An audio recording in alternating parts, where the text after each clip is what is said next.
Welcome to the World Nomads Podcast, delivered by World Nomads, the travel lifestyle and insurance brand. It's not your usual travel podcast. It's everything for the adventurous, independent traveler. Thanks for choosing to tune into this episode of the World Nomads Podcast from wherever you get your favourite podcasts with myself, Kim, and Phil, in which we will explore China as we launch our latest guide, China, Where Nomads Go. I just have to warn you, Kim has given me all the hard words to pronounce. I always do. In this episode, we will only scratch the surface of China because it's such a huge country, which is why we'll have a link to the guide in the show notes, where our travel writers will take you to the depths of Panjiaku Reserve. Seriously. To see a submerged section of the Great Wall, and to the surf culture in Huhai Bay. The guide focuses on those... Where was that again? Huhai. Thank you. The guide focuses on those undiscovered and less visited areas of the country because we want to inspire you to explore parts of China you never knew even existed. And you didn't feel inspired to learn how to pronounce those yourself? They did a better job than me. Okay, well, as we will in this episode, take you off the beaten path, we'll explore sichuan'salpinewonderland. Note I said that myself. Yep. Chat to Josh, who moved away right to the very west to an area of China that borders Kazakhstan, Kyrgyzstan and Tajikistan. Notice I said those already. And hear from a photographer who was one of the first Westerners to visit the country and take pics. Before we get into it, a few fun facts about China. Every year is represented by one of 12 animals. This year, 2019, is the year of the pig. Put together, all of China's railway lines could loop around the earth twice, and more people speak Mandarin, the Chinese dialect, as their first language than in any other language in the world. Okay, when you want to know something about a country, Phil, you have to go to an expert. Yes. And Janice has lived in China for 20 years. So she's aware of how the etiquette and the customs differ from province to province, which is why she features in the guide. And it would be remiss of us not to grab hold of her now and find out a few of those things that she's picked up on how to make life easier in China. Hi, Janice. Hi, Kim. Hi, Phil. So the first thing that you say in your article is to stop stressing about chopsticks. Why? Yeah, I mean, I see a lot of friends and visitors come from overseas, and we go to a restaurant, Chinese restaurant or a dim sum place, and they look at the chopsticks and they start looking really nervous. I mean, and I think food is all about really just having fun, exploring the culture, and chopsticks are a really small part of this, actually. Chopsticks are just there so you can deliver that dumpling into your mouth, and that's really it. And there's no need to really stress about it. As long as you get it in your mouth and not on the table or the floor, then it's great. But if you wanted Western utensils, are they available in most places? I would say it depends on what kind of place you're at. If you're at a pretty local kind of place, and they might not, but it's okay. They'll definitely have spoons, so that's always a good thing. So what you can do is actually pick up your chopsticks and just sort of shovel things onto your spoon and use the spoon to deliver the food to your mouth instead. Like I say in the article, it's just a means to an end. But there are a couple of no-nos with chopsticks, right? Yeah, so if you're talking to someone, for example, and you're gesturing with your hands, make sure you put your chopsticks down first, because to point at someone with your chopsticks is considered quite rude. And I guess the second thing is it might be tempting if you're trying to hold something quite difficult. So say like a round dumpling, it's tempting to spear it with your chopstick. We teach children not to do it, but if you really have to, it's actually fine, but we teach children not to, just because it usually destroys the food. If there's soup in the dumpling, the soup just comes running out and you create more of a mess than what you began with. So we generally tell people not to spear their food if they can. Go with the shovel idea. I find that I can use chopsticks, but in the early days I would get as close to the food as my nose possibly could. I only had about an inch of space to be able to shovel it all in. Yeah. Now, Chinese food, though, it differs for me from any other Asian food, and I'm not always convinced that I'm a fan, because they use very specific herbs and spices that you don't see, for instance, in Japanese cuisine, which is one of my favourites. Yeah, I mean, it does differ. Like, China is a very, very big country. It's, the size of the US, basically. So you go from east to west, north to south. The spices or condiments and flavor profiles are completely different depending on where you go. So if you're in the south of China, for example, in Guangdong, near like Hong Kong, then the flavors tend to be quite subtle and very few herbs and spices are used. But if you go into the center to Sichuan, then you get a lot of the famous mala, or the numbing spice. So it's that pepper where it's usually quite hot as well. And then you get a sort of numbing sensation on your tongue. Yeah. And then you go sort of north to sort of Beijing and further north. And there they use actually a lot of cumin. And they eat like lamb and whereas in the south, it's mostly white meat and fish. So, yeah, it can really differ depending on where you are. Numbing sensation. That's putting it mildly, right? I have seen people's hair sweat. Very, very spicy chili dip. Yeah. I mean, the numbing is actually just one of the spices. Usually it's combined with a very hot chili, or a series of very hot chilies, which probably causes the sweat. Okay, imagine we've just finished dinner. Phil's speared his dumplings and we've all gone, oh, Phil, seriously. And we go to pay for our meal. I didn't realise that almost everyone in China pays with online apps. This is a really important tip. Yeah, it's just within the sort of last 2-3 years. And China changes very, very quickly, despite being such a big country. So there's an app that almost everyone uses called WeChat.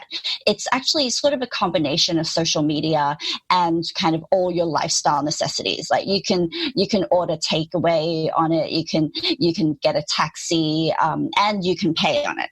So it's basically linked to your bank account, and there's a QR code and you just scan it. You scan the code at the restaurant, you enter the amount, and then literally in a split second, it's paid. So if you're a visitor and you don't have WeChat, and it's very difficult to get WeChat Pay in the payment sort of function, because you need a local bank account. But if you don't have it, I mean, cash, you can still pay. A lot of times you can still pay with cash, or if they really don't take it, then you can just give cash to your friends that are paying. And it's okay. I mean, it's not the preferred way to pay anymore, but it's for visitors, it's completely fine. Because the opposite is true of the, pay wave and credit cards that you would take as a visitor there, because most of them are linked to, like American banks and what have you. You're not able to use them there. Is that right? It depends on the situation, but in larger restaurants and chains like coffee shops and things that are global, then yes, you can probably use your international credit card. But if you're at a more local place, or if you're at a market, or if you're at a street side stall, very often they'll have their own little WeChat QR code, and all you need is a mobile phone, and most people especially in cities have mobile phones, so you just pay the vendor by scanning their mobile phone. But but if you're in a larger shop or a shopping mall, then you can almost definitely pay with your credit card from overseas. In your 20 years there, and you mentioned earlier that it just changes so quickly.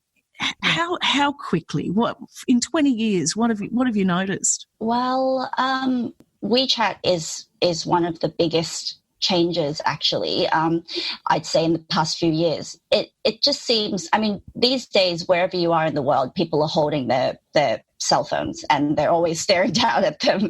And that's the same case in China. But the difference is this one app, WeChat, you can do everything on it.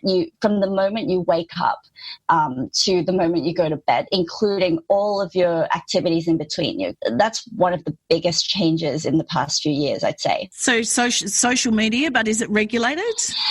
Yeah, I mean, it's definitely regulated. Everything in China is regulated to an extent. I mean, WeChat is, it's known that, it's kind of an accepted truth that the government surveils everything. And it's common that on certain days that if you post something, so for example, on June 4th, which is the anniversary of the Tiananmen massacre, on June 4th, if you try and post anything to do with Tiananmen, or even if you post a candle emoji, your account might be blocked for a few hours and you won't be able to use anything. And that includes like trying to pay for your lunch. So it's a fact of life, actually, yeah. Fascinating article. As I said, we'll share it in show notes, and learned a lot from it. Janice, thank you so much. No worries. Thank you for having me. It was a pleasure, Janice. Now, when photographer Mike Emery went to China in 1980, there was no WeChat. In fact, there was no internet or TVs, and according to Mike, people aspired to own 3 rounds and a sound, being a watch, bicycle, sewing machine and radio. Mike was one of the first Westerners to go behind the bamboo curtain and visit China and take photos. Mike, what did you expect? I didn't know what to expect when I got there. You've seen pictures of China as a younger person, and really there was not much information on China available in those days. You did see the odd picture of a commune and the odd picture of people in the fields, but really nothing of everyday life. And as soon as I got there, I thought, this is interesting. I always wanted to be a photojournalist, and I thought, I might as well take some photos myself. Pretty amazing opportunity with the photographs there, because you're a bit of a oddity in yourself there, and of course a country that's not used to Westerners poking cameras in their faces. So you had a great opportunity to take a particular type of photograph. Tell us about that. Well, I am an oddity, I suppose, but walking down the main street in Beijing. In Shanghai, in Nanking Road. It was a wide road with shops and stores, and I'd be the only Westerner. And the people, they'd be looking at you because I'd say almost all of them never seen a Westerner before, or even never sort of tried to speak to a Westerner. So I'd probably have about 40 or 50 people around me at one time, and they all were pushing to see Westerner in bright clothes walking down the street in Shanghai. It was very intriguing for them. They would say to me, "Excuse me, may I practice my English?" These were some of the older people, so the student. They did have a few words of English, and which I conversed with. And then suddenly you'd have other people trying to ask you questions about all different things. They all wanted to know about the Western world. They all wanted to know about America, because no information was available for them. The information was given to them what the government gave to them. What did you learn about their lifestyle? I learned a lot of things about their lifestyle. At the time, their lifestyle was simple. It was very pure. It was honest. Actually, it was quite unique. People were extremely friendly. They'd spend time with you, and they were inquisitive. They'd been brought up in the commune situation where they would go to work in the fields, whatever job was given to them. They earned X amount of yuan and to live with, and they got accommodation, and their life was simple. They had no worries. As you see in the book, you look at the faces, and there's happiness there. There's no pressure of everyday life. There was no hustle and bustle of today's life. Do you think that was a type of pure travel? I mean, we all sort of look for off the beaten path things these days. I think it really was, because there was no outside pressure. Well, you wouldn't get that experience now in China. Have you been back since? No. And are you surprised at how quickly it's progressed? I was lucky enough to be back in January this year. It had been 39 years since I'd left, and I thought it was about time to rediscover some of the places I went to and see what the changes that had been in that period of time. We managed to reconstruct several places where I originally took the photos and compared them with today's standard. We took a picture of Pudong Bay, which you look across to Pudong. It was in those days. It was just fields and little shipyards and boats going past. Now it is a new city of Shanghai, and you just compare with what the Chinese have have managed to achieve in that period of time is incredible. It certainly is, Mike. A link to his book, China's Children, A Glimpse of Life in China During the Spring of 1980 in show notes. But Phil, what's your travel news? Oh, there's nothing worse than getting delayed when you're trying to go off on a trip somewhere. You can't get to your destination, right? Yep.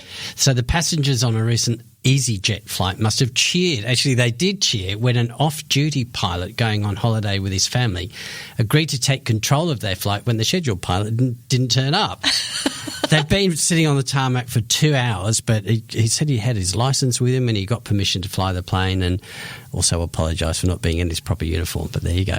That's cool. That's very cool. Still on planes. Did you hear about the photograph of this bloke? It's gone viral on social media. A bloke stood up for 6 hours, the entire 6 hours of a flight, so that his wife could lie down and sleep across 3 seats in the middle row.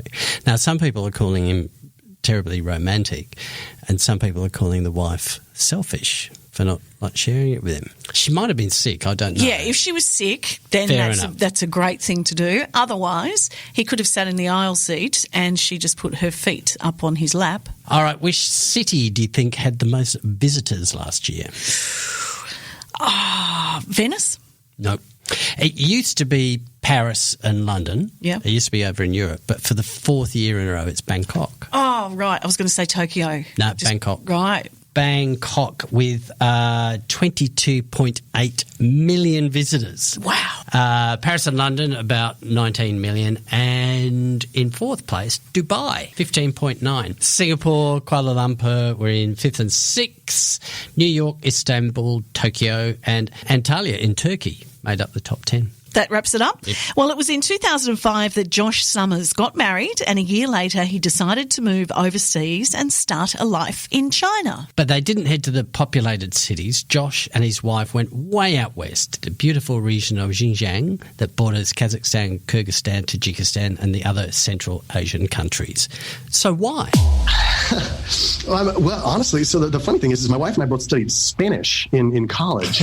But really useful out there. Yeah, exactly. No, really right. We tried to get a part of the Peace Corps, and like getting a couple placed apparently was going to take a year. We were like, screw that, we can't wait that long. And so it was like one of these ideas where it's a connection of a connection of a connection that knew somebody that had a job offering for an English teacher. And so that's how we started off. We packed our bags, just, basically a newlywed couple, and just said, let's have a little bit of an adventure. So it was just the desire to live overseas that led you to China. And I know that they do offer a lot of teaching positions. So it almost fell in your lap. Exactly. It did. And I'm glad it did, because I don't think I ever would have chosen that place ever. Like it's not one of those places that people look at a map and go, you know what? I'm going to go here because it's out of the way. It's inconvenient, but it's amazing and it's gorgeous. Okay. So what was your idea of what it might be like, and what was the reality? Yeah. I mean, I was told before we went out that it was going to be, beautiful. I mean, I was told there was going to be mountains. It was a very less crowded part of China, which appealed to me. I didn't really want to go to Beijing, where there's like 12 million people, and there are 20, I think now. I don't know. But just like, crowded in with a whole bunch of people. So the idea of going to a place that was less crowded and in a little more of a nature setting really appealed to me. But when I got there, I literally found out the city that we first went to used to be a desert. And the only reason the city exists is because they dug and found oil. And so they literally dug out canals to bring water to this place, and a city sprung up in the middle of a desert. So I remember driving from the airport of the capital city to this other city, which is about 4 hours away, and just thinking to myself, where are these mountains that they told me about? Like, all I'm seeing is flat desert. And then with 20 minutes left to go on the drive, all of a sudden this city kind of pops up. Almost like an oasis. And there it was. The city's name was Karamai. The region is Xinjiang. And that was the start of our time out in China. Stunning countryside. Absolutely. Yeah. I mean, the great thing is there were deserts, like I was saying. There are mountains. Like when you get an area that big, you really have all sorts of different kinds of natural terrain. And it was pretty cool. I mean, if there's one thing that I learned being over there, and it's something that kind of caught me by surprise, it's that, the world we live in is not completely discovered. As travelers, we kind of go about with the assumption that we're going to find everything in a tour guidebook, or we can look it up on Wikipedia. Everything has been discovered. We kind of live under that assumption. And it took me years of living in this really remote place to realize, that's not true. There are places I was finding that even the locals didn't know about, things that I was getting to, I'm not going to say discover, more like rediscover, especially for an English-speaking audience, and go explore and realize, hey, I'm getting, I'm not even going to say I was a, Indiana Jones or anything, but I'm getting to play like I was for a little while, and it was fun. 2005, you went there with you got married, then you went there with your wife. You since had 2 sons. Were they born in Central Asia? No, there were lines my wife wasn't willing to cross, and giving birth in the kind of rural hospitals was not one of them. So no, we went back to the U.S. for that, but they returned and went through a little bit of schooling in China. I know you're in a city of 3 million people, so I imagine it's reasonably cosmopolitan, but there must be a dress style, and there must be a number of things which are unique to the area. And I'm kind of guessing you probably stuck out like sore thumbs when you first got there. So how have you adapted to that? Well, honestly, I didn't stick out as much as my 2 blonde kids. Okay. Those kids, they would get stopped in the street. And people would take them and take selfies with them. I literally had one woman grab my young son, who was, I think, 1 at the time, and bring him into a shop. It freaked my wife out. She said, "Where are you bringing our boy?" and she was just bringing him in to show her husband, because apparently she thought that was, the coolest thing she'd ever seen was this little blonde boy. And, but yeah, he would get that all the time. I would.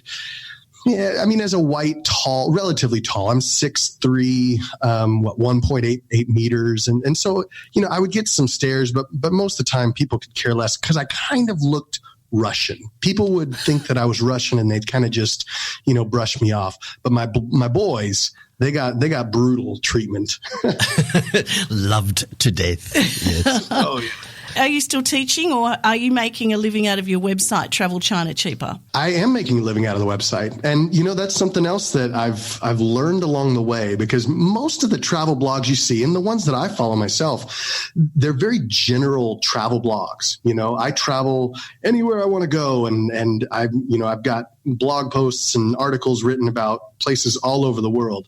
And I did something I feel like was just a little different, and that is I kind of plugged myself in one place and stayed there for a decade. And even after that, I still didn't feel like I was, an expert at the place. They say it takes 10 years to be an expert in anything. Really? I haven't heard that before. That makes sense. Well, it does, because I said it. Don't trust the source, though. So, yeah. I was able to, take just a single focus website. So a website, there's actually, let's say there's 2 of them. I had one that was specifically on our region. And then you mentioned Travel China Cheaper, which is China, the whole of China, and really just use that laser focus to make a living. All right. Can we put you on the spot? Give us 2 or 3 tips on how you might travel China cheaper. Yeah, well, my number 1 tip, and I think this goes for all over the world, but it's especially in China, is that China has an unbelievable rail network, right? They've come so far in the past 10 years in terms of their high-speed rail. And so you can get from one city to another on the opposite side of China, usually in a day. And oftentimes about 12 hours or less. And what I always tell people is, there are overnight trains. They may not be as fast, but if you can get on a train at 8 p.m., get at your destination at 9 a.m., you've just saved yourself an entire hotel stay. Plus, it's just, I love sleeping on a train. Personally, that's just me. But it's a great experience. And so not only do you get a cool cultural experience, but you say, and it's a whole lot cheaper than flying, but you save some money on a hotel. That's one of the first things that I tell people that are traveling out to China. Second is, if you are willing to get out of your comfort zone in terms of hotels, there's a rule in China. And they do this, I think, more to save face. This idea of face is really huge in China. And they don't want you to stay in anything lower than a 3-star hotel. So technically, legally, you're only allowed to stay in hotels that are 3-star or higher, which means obviously more expensive. Now, you can get into hostels that are meant for the locals at really cheap prices. You can get into hotels, but you have to be willing to just walk in and say, hey, I'm here. I want to get a hotel without a reservation. And, you know, I've done that, and usually 60 to 70% chance that they'll just say, okay, whatever. And they'll let you in because it's, you know, it's another paying customer for them. And for you, you can save up to half on the hotel stay. And the third tip? I'd say that my third tip would be that there is a very little known rule or policy with China's visas that is starting to get a little more attention, and I've written about recently, but it's really confusing. And that is that there is an actual visa-free entry into China. Most of the time, especially for Westerners, like a visa to China costs $180, somewhere between 100 and 180 bucks, depending on what country you're coming from.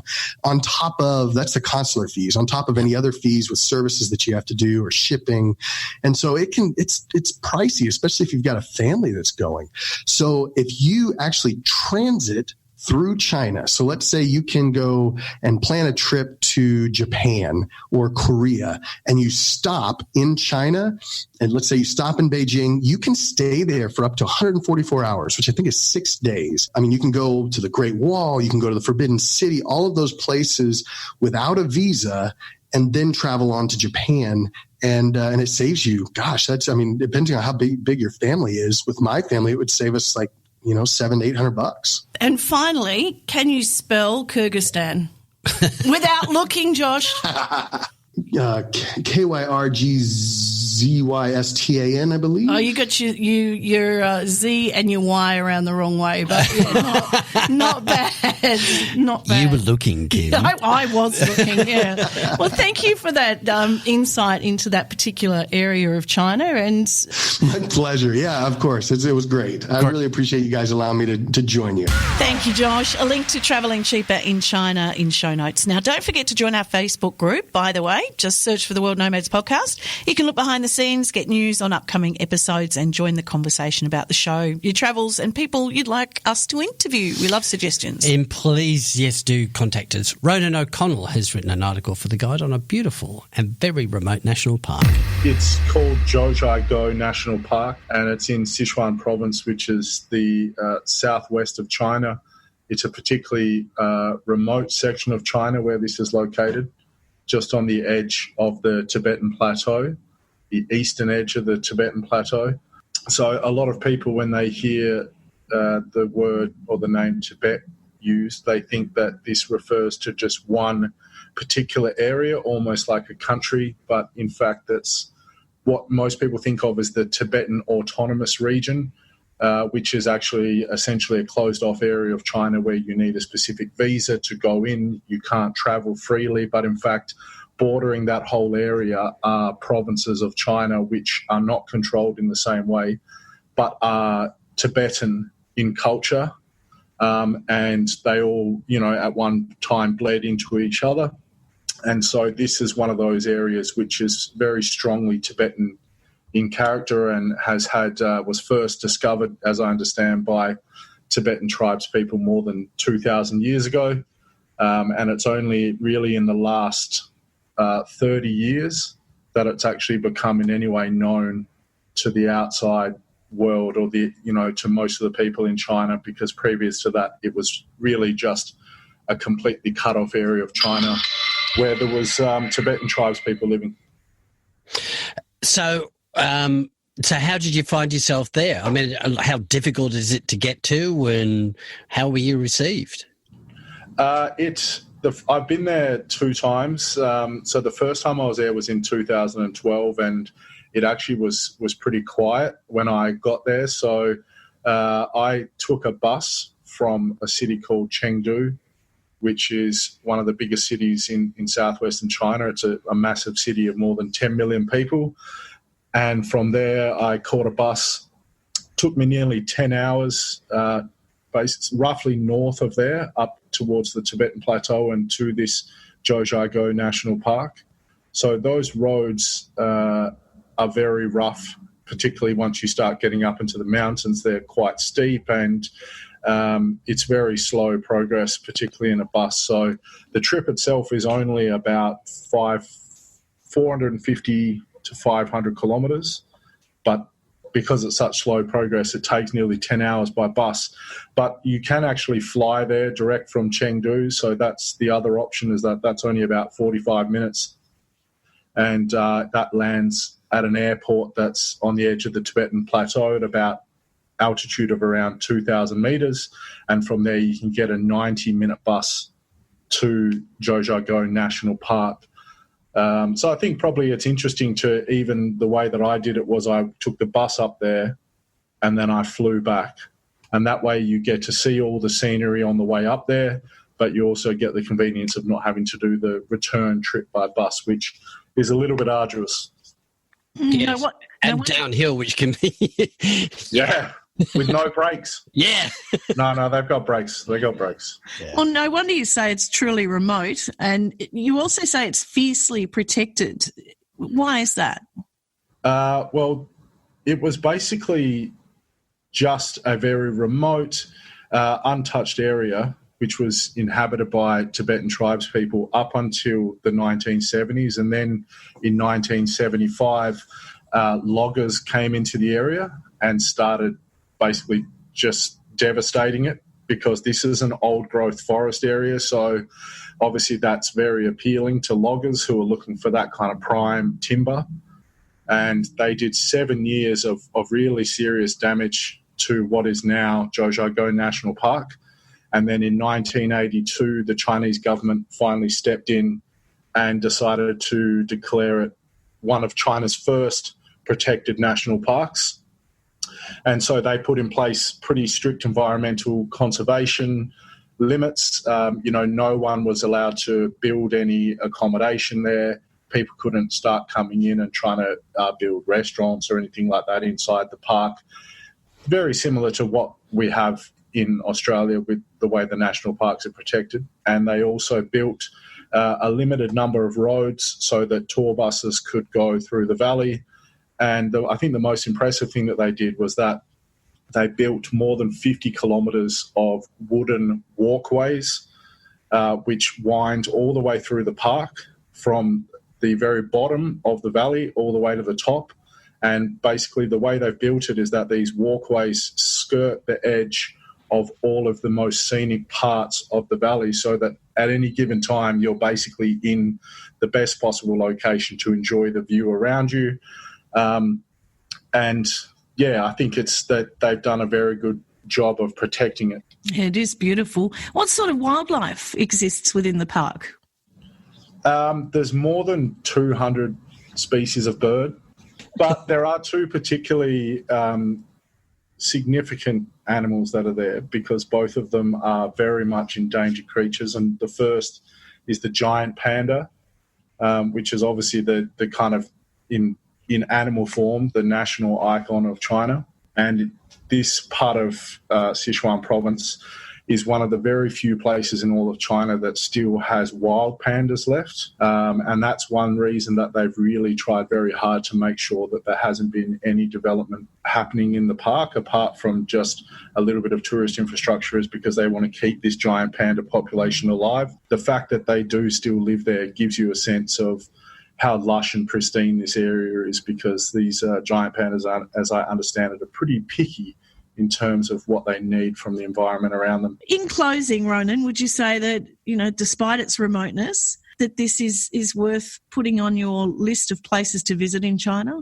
I also think that the advantage of the fact that it has an airport there, that you can go to Chengdu, which is a city that I would recommend extremely highly, because I just feel that it's very much an overlooked city. It's really only known because of the fact that it has a giant panda centre there, but it's the most fascinating city in the southwest of China. It's a huge city. It's got a lot of old neighbourhoods and a really fascinating culture there, and quite incredible food, really, really spicy food. So I would definitely recommend that people check out Chengdu, and then from there it's only a 45-minute flight to Zhou, and yet it feels once you get there as if you're really, a million miles away from civilization. So yeah, and the fact that it mixes then with the Tibetan culture, because there's actually 9 Tibetan villages that are spread throughout the national park, and you can visit these villages and they're still living in very traditional ways.